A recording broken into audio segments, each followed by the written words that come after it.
people like me. You need people like me so you can point your fingers and say, that's the bad guy. That's the bad guy. That's the bad guy. That's the bad guy. That's the bad guy.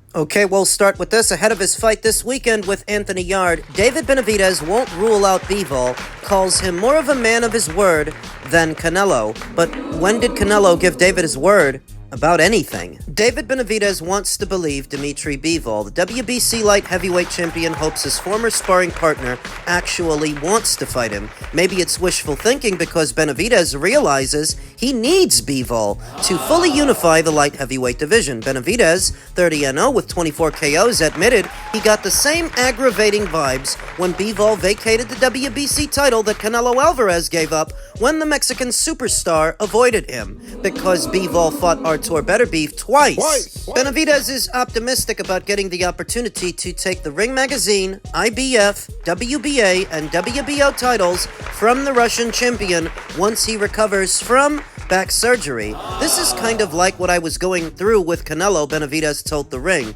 but I wouldn't rule it out. I think Dimitri Bivol is more of a man of his word than Canelo.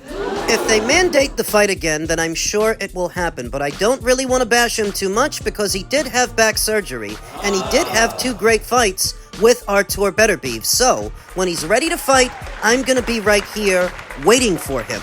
Phoenix's Benavidez, who will defend his title against Anthony Yarde on Saturday night, was elevated from interim to full champion because Bivol didn't want to fight him next. Bivol gave up his WBC title 7 months ago rather than making a mandated defense versus Benavidez. Won the interim title by unanimously outpointing Alexander Vazdik in June of 2024 in Vegas. Benavidez envisions Bivol facing an opponent less dangerous than he when he returns next year. He hasn't fought since he beat Beterbiev by majority decision in their 12-round rematch in February of this year. If Bivol basically takes a tune-up bout, Benavidez won't wait around for his belts. Benavidez, 28, would prefer to box Beterbiev after he beats Bivol, conflicting since there's a video interview with David Benavidez who said after Yarde they would pursue Callum Smith, whereas here he's saying that they'll pursue Artur Beterbiev. Assuming the heavily favored Benavidez beats Yarde in the main event of Ring 4 Night of Champions, he considers Callum Smith, the WBO interim champion, and WBA, WBO cruiserweight champion Gilberto Ramirez as the most appealing alternatives for his first fight of next year. Like I've been telling you guys, Benavidez is open to moving up to cruiser for one fight and then returning to the light heavyweight division if he can't battle Bivol next. Now, what are the odds that if David were to move up the cruiser in his next fight, he would then drop back down to 175? You see the look of him now. The good thing is for me that we have a lot of options on the table, Benavidez said. We have Beterbiev on the table, we have Zerto on the table, so it doesn't really matter to me. If he's gonna fight someone else, I would rather fight the best Dimitri Bivol out there as opposed to fighting a Dimitri that's still hurt. I don't want him to give excuses like, oh, I wasn't 100% ready. I want to beat these fighters at their absolute best. And that's exactly what I'm going to do. Well, I mean, it's easy to say that. That you want Callum and that you want Artur and that you want the best version of Dimitri, but what if behind the scenes, David Benavidez's mind is already made up and he already knows what he's going to do?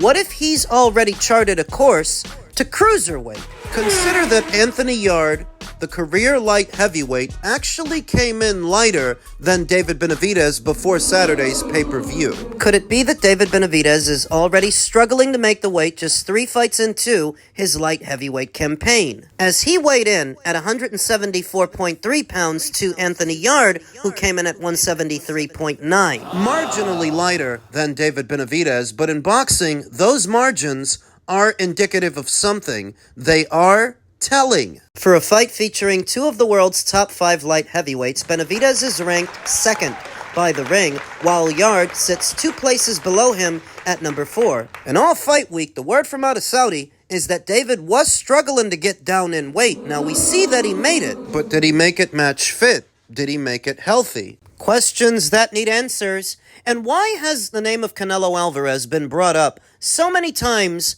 all fight week? If he faces David Benavidez, guarantee he's going to go to the hospital. Canelo was avoiding David for a long, long time, 5-6 years. What makes you think that he wants to fight David now when he got stronger and better and Canelo's declining?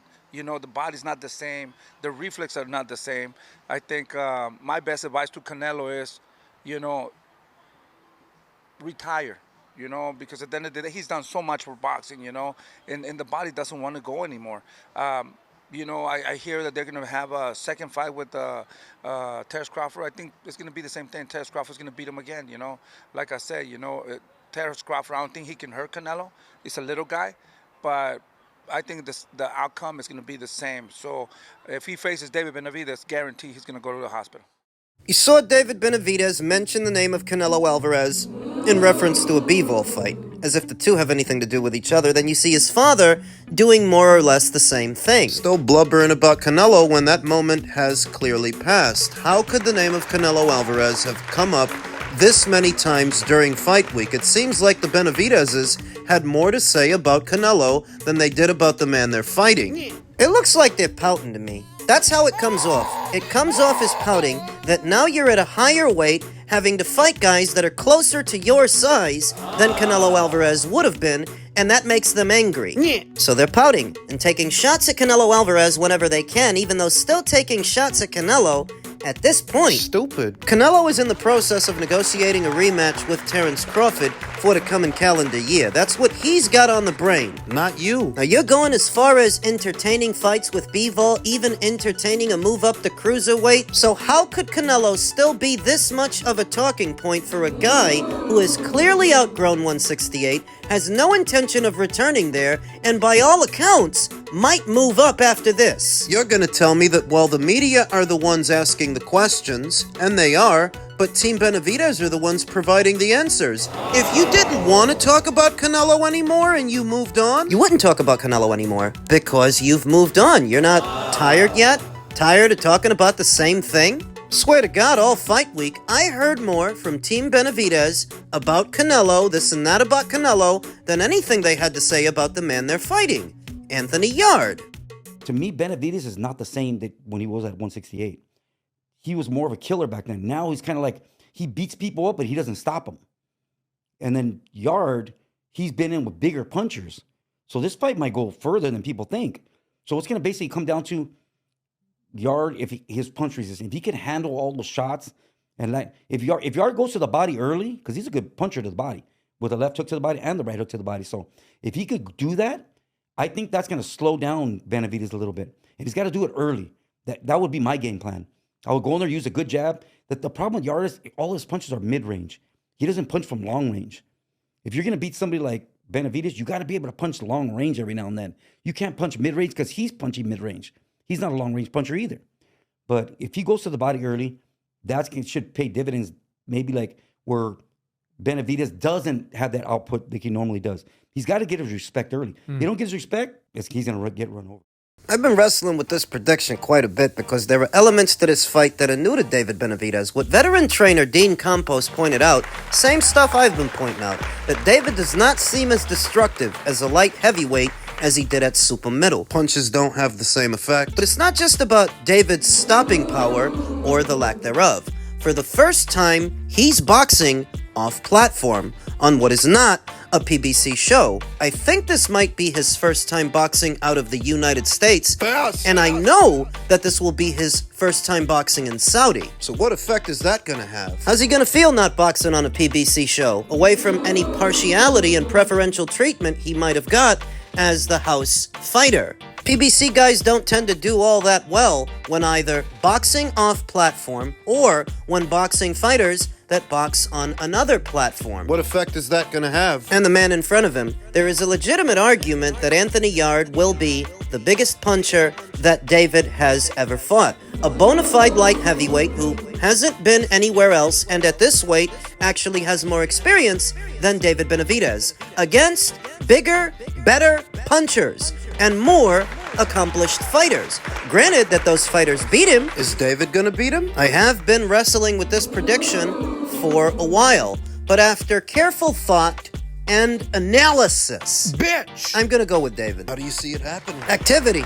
I believe in a pocket David Benavidez has the faster hands of the two, and stringing together those combinations could fluster Anthony Yarde, could keep his earmuffs on. He'll spend so much time blocking punches, he'll seldom have the chance to get out punches of his own safely. That's how I think it's gonna go down. There is still room for this fight to be competitive. There is still room for thrills and spills, for Anthony to catch him in between, get in with a hot one, and rattle his cage, like David Morrell did. That could happen. Though I don't think that's gonna be enough.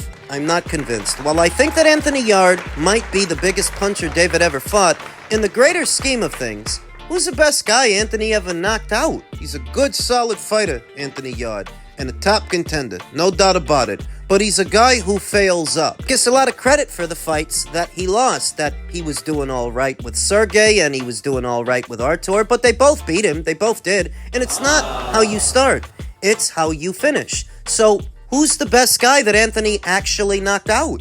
Lyndon Arthur? Come on. Come on. The way I see it, David's rapid-fire combinations will force Anthony Yarde to put the earmuffs on and keep them on as to not get hit. Only occasionally getting out with a punch or two, and maybe it lands and maybe it has an effect, but it's not going to be enough. Oddly enough, where most predict that this fight will end in a knockout, I'm going with David Benavidez by way of a points decision on activity.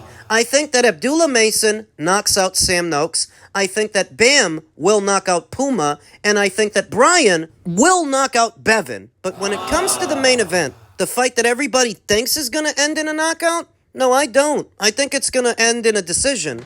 A David Benavidez points decision. What about David's weight and having a hard cut? It's a factor. I'm not saying that it's not. But it's an intangible factor. We don't know how much or how little that's going to affect David once the bell sounds. We don't know. So all I can use to analyze this fight and try to forecast its outcome is what we do know. Mid-range to inside, in a round, in a fight, David Benavidez is a busier puncher than Anthony Yarde, and to the eye, he's got faster hands. That, in and of itself, can elicit respect. Even in the absence of power, if there's so much coming at you, so often, It's disarming. You don't have time to think. All you can do is block. Weather the storm. Try not to get hit. so on that premise, tenuously, I'm going with David Benavidez to outwork Anthony Yarde and win a points decision, retain his WBC title, and what he does after that, your guess is as good as mine. In men's heavyweight news, you may have heard that former champion Daniel Dubois has withdrawn from an IBF eliminator against Frankie Sanchez. Frank Sanchez will have to keep looking. Initially, it appeared Daniel Dubois had no problem taking on Sanchez in an IBF final eliminator. However, the ring's number 5 heavyweight has decided to withdraw. Dubois has been mum on the subject, but a spokesman from his promoter, Queensberry, told the ring that his decision to withdraw was calculated. What the fuck does that mean? That means they gave it some thought.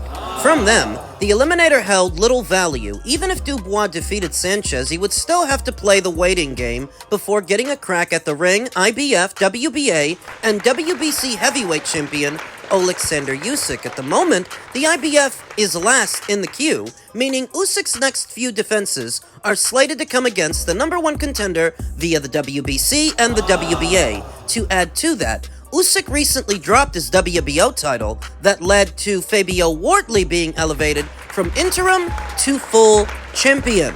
Queensberry believes that going the IBF route would hinder Dubois' options. He's ranked 2nd with the WBC, 4th with the WBO, and 5th with the IBF. Dubois was last seen on July 19th at Wembley Stadium. Although he scored 3 consecutive stoppages against Jarrell Miller, Anthony Joshua, and Filip Hrgovic, he was brutally stopped by Usyk in the 5th round.